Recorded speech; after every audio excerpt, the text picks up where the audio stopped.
वटपौर्णिमा विशेष कुठला रंग वापरावा, कुठल्या रंगाची साडी घालावी किंवा कुठल्या रंगाचे घालू नये. वटपौर्णिमा आता काही तासांवरच आलेली आहे. या रंगाच्या साड्या नेसण्याचा जर तुम्ही प्लॅन केला असेल तर तुम्हाला तो प्लॅन बदलावा लागेल. आणि धार्मिक महत्त्व म्हणजे वटपौर्णिमा हा दिवस सौभाग्याचा असल्याने या दिवशी काही विशिष्ट परिधान न करण्याची श्रद्धा आहे. काही रंग असे असतात जे धार्मिक मान्यतेनुसार पूजेसाठी अजिबात योग्य मानले जात नाही आणि पूजेसाठी अजिबात वापरले सुद्धा जात नाही. वटपौर्णिमा काही तासांवरच आहे, त्यासाठी राशीनुसार सौभाग्यासाठी शुभ रंग कोणता, त्यानंतर शुभ रंगाचे महत्त्व, राशीप्रमाणे शुभ रंग जर आपण धारण केला तर आपल्याला खूप सुंदर फायदा होऊ शकतो. आपली पूजा 100 पटीने आपल्याला फळ देऊन जाऊ शकते. आनंदाचा सण आहे, त्यामुळं रंग सुद्धा आनंदाचं प्रतीक असायला हवं. महिलांना सगळ्याच आवडीचा सण म्हणजे वटपौर्णिमा. हा सण आता अवघ्या काही तासावर येऊन ठेपलेला आहे. हिंदू धर्मात तर हा सण अत्यंत महत्त्वाचा मानला जातो. पंचांगानुसार ज्येष्ठ महिन्याच्या पौर्णिमेला हा सण साजरा केला जातो. अगदी काही तासांवर आलेला आहे. या दिवशी स्त्रिया आपल्या पतीच्या दीर्घायुष्य, उत्तम आरोग्य आणि सुखी वैवाहिक जीवनासाठी वडाच्या झाडाची पूजा करतात. तसेच उपवास सुद्धा करतात. महिलांसाठी हा दिवस म्हणजे साज शृंगार करण्याचा दिवस असतो. या दिवशी महिला नटतात, थटतात, सगळे दागदागिने घालून पूजेसाठी वडाच्या झाडाजवळ जातात. या दिवशी अनेक महिला विविध रंगाच्या साड्या नेसतात. पण तुम्हाला माहिती आहे का, काही रंग असे असतात जे धार्मिक मान्यतेनुसार पूजेसाठी अजिबात योग्य मानले जात नाहीत. म्हणजे त्या रंगाची साडी घालून पूजा करणे अजिबात शुभ नसतेच, पण त्या रंग जो आहे वापरायचा नाही. वटपौर्णिमा हा दिवस सौभाग्याचा असल्याने या दिवशी काही विशिष्ट रंग परिधान करावेत. या दिवशी काही रंग परिधान करण्यास वर्ज्य सुद्धा मानले आहे. आणि कोणते आहेत ते रंग, या दिवसासाठी शुभ रंग कोणते आहेत, अशुभ कोणते आहेत, धार्मिक ज्योतिषीय महत्त्व आज आपण जाणून घेऊया. चला सविस्तर व्हिडिओला सुरुवात करूया. पण त्या अगोदर तुम्ही श्री स्वामी समर्थ मंडळी दररोज कथा या चॅनलवर तुम्हा सर्वांचं मनापासून खूप खूप स्वागत. जर तुम्हाला अशा माहितींचे व्हिडिओ आवडत असतील आणि अशा माहिती तुम्हाला दररोज पाहायला आवडत असेल किंवा जाणून घ्यायची असेल तर चॅनलला नक्की सबस्क्राईब करा. अगदी सोमवार 29 जून रोजी साजरी केली जाईल ही वटपौर्णिमा. याच दिवशी ज्येष्ठ पौर्णिमा तिथी आहे. विवाहित महिला वट सावित्री व्रत, वडाच्या झाडाची पूजा आणि उपवास करतात. पंचांगानुसार पौर्णिमा ही स्वतःच एक अत्यंत शुभ आहे, कारण पौर्णिमेला आपण भरपूर असे शुभ काम करत असतो आणि पुण्यदायी तिथी मानली जाते. धार्मिक कार्य, दान धर्म, जप तप आणि पूजेसाठी हा दिवस विशेष फलदायी मानला जातो. पंचांगानुसार वटपौर्णिमा यंदा सोमवारी येत आहे. चंद्र आणि भगवान शिव यांची कृपा प्राप्त तर होणारच आहे, पण भगवान शिवांचा विशेष असा हा आशीर्वाद आपल्याला मिळणार आहे. कारण सोमवार हा शिवपूजेसाठी अत्यंत शुभ दिवस मानला जातो. वटपौर्णिमेच्या दिवशी कोणत्या रंगाची साडी टाळावी तर जाणून घेऊया. कोणता रंग आहे अशुभ, तर पहिला म्हणजे काळा रंग. आपण कुठलाही धार्मिक कार्यक्रम किंवा कुठलीही पूजा असेल तर काळा रंग कधीही वापरत नाही, तर हा रंग जो आहे अशुभ आहे. काळा रंग हा नैराश्याचा मानला जातो, त्यामुळे व्रत, पूजा आणि धार्मिक कार्यात हा रंग टाळावा. त्यानंतर दुसरा आहे गडद राखाडी किंवा निळसर काळसर रंग जो असतो ना, मिक्स बघा, डार्क निळा, त्या पद्धतीचा. धार्मिक मान्यतेनुसार हे देखील नैराश्याचे किंवा शनी संबंधित रंग असल्यामुळे टाळावेत. त्यानंतर फिकट मळकट किंवा अतिशय गडद फिकट रंग हेही टाळावेत. खूप जास्त गर्द मळकट असे हे रंग जे आहेत टाळावे, जसे की ग्रे, निळा, त्यानंतर राखाडी, काळा, पांढरा रंग सुद्धा अजिबात वापरायचा नाहीये. प्रत्येक राशीनुसार वटपौर्णिमेला कोणत्या रंगाची साडी नेसावी जाणून घेऊया. पांढरा रंग तर सौभाग्यासाठी अजिबात उचित नसतो, अशुभ असतो, त्यामुळे पांढरा रंग तर चुकूनही वापरायचा नाही. मेष राशींच्या स्त्रियांनी वटपौर्णिमेला लाल किंवा केशरी रंगाची साडी नेसावी. हा रंग त्यांच्यासाठी ऊर्जा आणि शुभतेचे प्रतीक आहे. तर लाल किंवा केशरी रंगाची साडी जी आहे मेष राशीच्या स्त्रिया वापरू शकतात. त्यानंतर वृषभ राशी. वृषभ राशीच्या स्त्रियांसाठी गुलाबी किंवा पांढऱ्या रंगाची साडी शुभ मानली जाते. हा रंग सौंदर्य आणि स्थिरतेचे प्रतीक आहे. त्यामुळं तुम्ही पांढऱ्या रंगाचे नाही, पण यामध्ये तुम्ही हवं तर थोडासा जो आहे बदामी म्हणजेच गोल्डन रंग वापरू शकता, पांढरा रंग वापरू नका. त्यानंतर मिथुन राशी. मिथुन राशीच्या स्त्रियांनी हिरव्या किंवा हलक्या अशा पिवळ्या रंगाची साडी परिधान करावी, ज्यामुळे आनंद व उत्साह तुमचा वाढेल, दुपटीने वाढेल आणि तुम्हाला हा रंग जो आहे तुमच्या राशीसाठी उत्तम सुद्धा आहे. त्यानंतर कर्क राशी. कर्क राशीच्या स्त्रियांना पांढरी किंवा चंदेरी सिल्वर. आता पांढरी म्हणजे विशेषतः खूप जास्त पांढरी नाही, एकदम पांढरी शुभ्र नाही, तर चंद्रासारखा रंग असतो बघा हलकासा सिल्वर, त्या रंगाची साडी परिधान करणे शुभ ठरते. कारण हा रंग शांती आणि सौम्यता दर्शवतो. त्यानंतर सिंह राशी. सिंह राशीच्या स्त्रियांसाठी केशरी किंवा मग सोनेरी रंगाची साडी अत्यंत शुभ मानली आहे. कारण हा रंग तेज आणि प्रतिष्ठा वाढवतो. त्यामुळं सिंह राशीच्या ज्या स्त्रिया आहेत त्यांनी केशरी सोनेरी रंगाची साडी वापरावी. त्यानंतर कन्या राशी. कन्या राशीच्या स्त्रियांनी फिकट हिरवी किंवा क्रीम रंगाची, बघा क्रीम असतो हलकासा गोल्डन, या रंगाची साडी परिधान करावी, जी त्यांच्यातील सुसूत्रता आणि शुद्धता दर्शवते. त्यामुळं कन्या राशीच्या स्त्रियांनी या रंगाची साडी वापरावी, हिरवी किंवा मग क्रीम फिकट हिरवी. त्यानंतर तूळ राशी. तूळ राशीच्या स्त्रियांना निळ्या रंगाची, म्हणजे निळा म्हणजे डार्क निळा नाही, हलकासा निळा जो आकाशी कलर असतो पहा त्या पद्धतीचा, किंवा मग गुलाबी रंगाची साडी शोभा देईल. हे रंग संतुलन तसेच प्रेमाचे प्रतीक आहेत. त्यानंतर वृश्चिक राशी. या राशीच्या स्त्रियांनी गडद लाल म्हणजे कुंकू लाल असतो बघा, गडद लाल किंवा मग टोमॅटो लाल किंवा माजेंटा रंगाची साडी घालावी, जी त्यांच्यातील उत्कटता आणि दृढ इच्छाशक्ती वाढवते. त्यामुळे वृश्चिक राशीनी तर शक्यतो लाल रंगच घाला. त्यानंतर धनुराशी.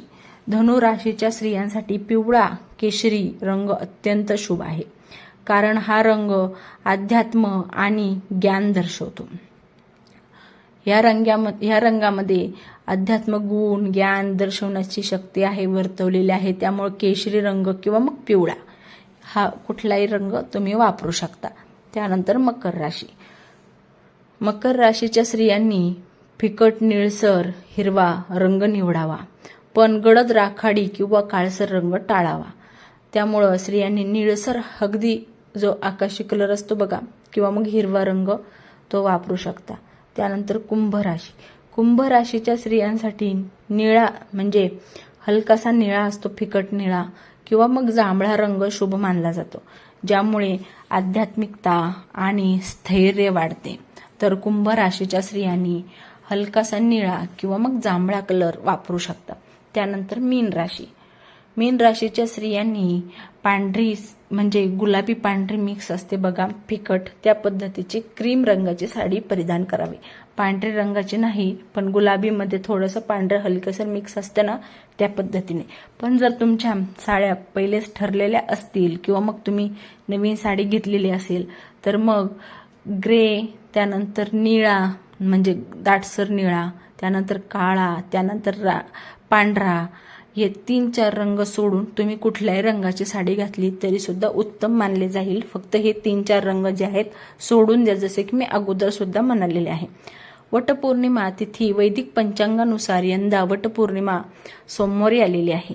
सोमवार म्हणजे भगवान शिवांचा वार आहे.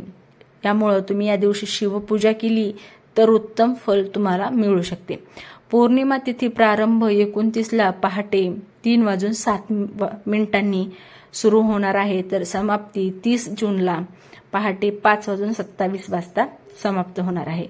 पूजेचा सर्वोत्तम मुहूर्त वैदिक पंचांगानुसार सकाळी 29 जून रोजी सकाळी 6:30 ते दुपारी 12:30 या वेळेत पूजेचा शुभ मुहूर्त आहे.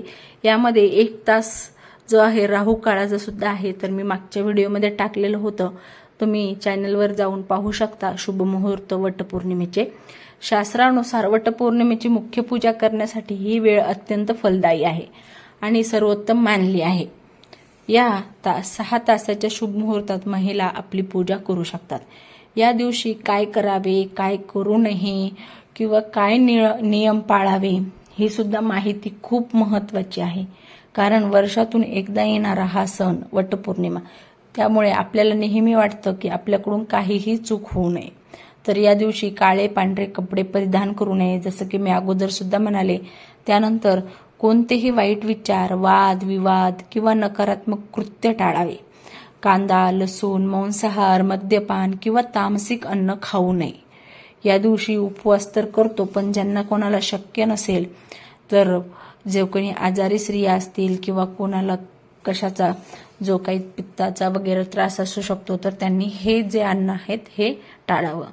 कोणाला हानी पोहोचावी नाही. वडाच्या झाडाला फांद्या, पान तोडू नये किंवा झाडाला नुकसान सुद्धा करू नये. व्रतादरम्यान शारीरिक आणि मानसिक शुद्धता ठेवावी. अपवित्र ठिकाणी जाणे टाळावे. उपवासाचे नियम पाळावेत आणि व्रत पूर्ण होईपर्यंत अन्न जे आहे ग्रहण करू नये. तुम्ही फळाहार वगैरे खाऊ शकता. तर उपवासामध्ये काय खावे? फलाहार खाऊ शकता, जसे की फळेमध्ये केळी, सफरचंद, संत्री, दूध, दही, साबुदाण्याची खिचडी, राजगिरा, शिंगाड्याचे पीठ, कुट्टूचे पीठ यापासून बनवलेले पदार्थ. उपवास सोडल्यानंतर सात्विक अन्न खा.